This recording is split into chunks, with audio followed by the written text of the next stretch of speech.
ស្ដីតាមអូនរបស់ខ្ញុំមកជួបជាមួយជាងភេទកសិកម្មបាទឥឡូវនេះខ្ញុំធ្វើបទបង្ហាញពីប្រភេទខាងដំណើរបាទបងប្អូនមានចំណាប់អារម្មណ៍អាចតាក់ទង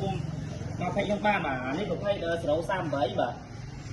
ឬគេហៅថា381អានេះប្រភេទអ៊ីតាលីដែរ038មិនប្រភេទអ៊ីតាលីជាប់ហ្មងអានេះ683ប្រភេទអ៊ីតាលីម៉ាស៊ីនបូមទឹកខ្នាតទូចប្រើសាំងសុតម៉ាស៊ីនកាត់ស្មៅ411មានពណ៌ខៀវមានពណ៌លឿងបាទនៅហើយប្រភេទម៉ាស៊ីនកាត់ខ្នាត3បើខ្នាតទូចបាទ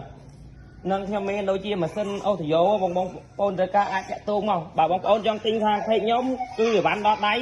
ទៅខ្ញុំគិតលុយបាទអត់ចាំបាច់នៃ9នៃព្រួយបារម្ភរឿងលុយកាក់អីទេផ្ញើបាន25ខែក្រុងបាទបងប្អូនត្រូវការតាក់ទងខ្ញុំបានបាទលេខទូរស័ព្ទរបស់ខ្ញុំ0 គុត7201 71បាទលេខហ្នឹងគោលេខ Telegram នេះបាទ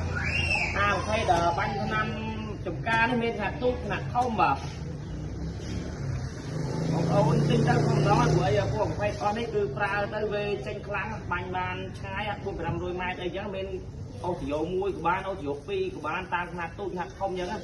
ដូវកាលនេះរដូវកាលកាត់មេកាត់អីបងប្អូនត្រូវការតាក់ទងមកត្រឹមសាលាខ្ញុំមានច្រើនខ្នាតចឹងណាមានច្រើនបាទញ៉ាំបានទូ5ខែក្រុងអីទេបងបងប្អូនមើលអានេះខ្ញុំអត់ទាន់ចាប់ឡានខ្លះនេះបាទធ្វើបទបង្ហាញឡានវេច្បាក់វេសិតតែអែមនេះអ៊ីតាលីជាប់តែម្ដងបាទក្រៅមកល្មងបន្តិចដល់បងប្អូនចង់បានល្មងគឺខ្ញុំមានដែរបាទ382បាទញ៉ាំបាន25ខែក្រុងបាទវីដេអូមានតែប៉ុណ្្នឹងបាទអរគុណច្រើនបាទ